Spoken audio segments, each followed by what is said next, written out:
Didesak pakai pasal pembunuhan berencana. Mari sebelum kita meluncur ke beritanya, ada baiknya kita semua berbuat kebaikan dengan cara bersedekah subscribe.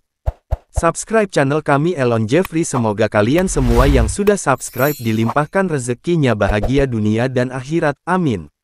Siapkan secangkir kopi hangat, rileks, santaikan sejenak, dan ini dia berita lengkapnya.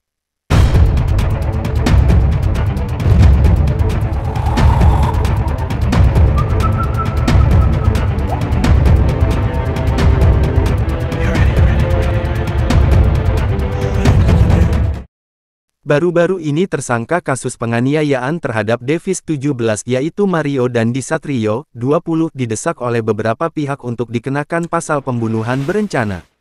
Beberapa pihak mengaitkan bahwa kasus penganiayaan ini mirip dengan kasus pembunuhan berencana yang dilakukan oleh terdakwa Ferdy Sambo terhadap Brigadir Nofriansyah Yosua Huta Barat atau Brigadir J. Akankah Dandi dijatuhkan hukuman mati dan menemani Ferdy Sambo? Diketahui bahwa Ferdy Sambo dijerat pasal pembunuhan berencana dalam kasus kematian Brigadir J. Mantan Ketua Divisi Profesi dan Pengamanan Polri tersebut berakhir dengan vonis hukuman mati. Sementara itu, desakan yang datang untuk Mario Dandi untuk dikenakan pasal tersebut ternyata bukanlah tanpa alasan. Sebelum bertindak, ia terlebih dulu membahasnya dengan Sanel Lukas, 19, yang saat ini juga telah ditetapkan sebagai tersangka. Kemudian, berdasarkan video yang beredar, anak pejabat pajak tersebut sempat menyebut tidak takut apabila korban melapor kepada polisi atau bahkan sampai kehilangan nyawa. Hal tersebutlah yang memicu adanya rencana pembunuhan di balik aksi penganiayaan tersebut. "Gak takut gue anak orang mati, lapor, anjin," kata Mario dalam video yang beredar. Adapun sosok yang mendesak untuk Mario Dandi dijerat pasal pembunuhan berencana yaitu anggota Komisi 3 DPR RI yakni Habibur Rahman. Ia menyebut bahwa tindakan tersebut sangatlah keji dan sudah sepantasnya diberikan hukuman yang berat karena korban berpotensi meninggal dunia. "Saran saya, pelaku dikenakan pasal 340 junto 53 KUHP.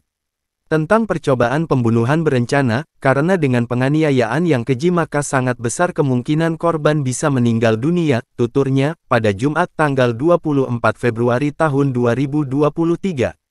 Desakan lainnya juga datang dari LBH Ansor yang menjadi kuasa hukum dari David. Pihak tersebut tidak hanya meminta Mario Dandi, tetapi juga Sanel Lukas untuk dijerat pasal perencanaan pembunuhan. Saat ini mereka akan mengarahkan hal tersebut agar bisa betul-betul diterapkan. Tidak hanya itu, anggota Komisi 3 DPR lainnya yaitu dari fraksi PKB, Jazilul Fawait juga meminta polisi agar menjerat Mario Dandi dengan pasal pembunuhan berencana. Ia menyebut tindakan tersebut layaknya manusia yang kesetanan hingga menyebut kemanusiaannya hilang. Ketua Bidang Hukum DPP Partai Hanura Servasius Serbaya Manek turut mengutarakan hal yang serupa. Ia menyebut bahwa Mario sudah sepatutnya dijerat pasal 340 KUHP. Junto pasal 53 KUHP tentang percobaan pembunuhan berencana. Oleh karenanya, Mario Dandi disebut-sebut bisa dikenakan hukuman mati seperti yang terjadi pada Ferdy Sambo.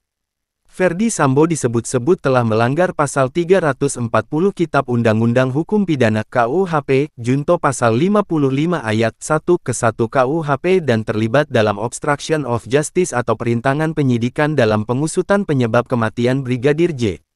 Sehingga melanggar pasal 48 UU ITE junto pasal 55 KUHP. Oleh karenanya, Ferdy Sambo divonis hukuman mati dalam kasus ini.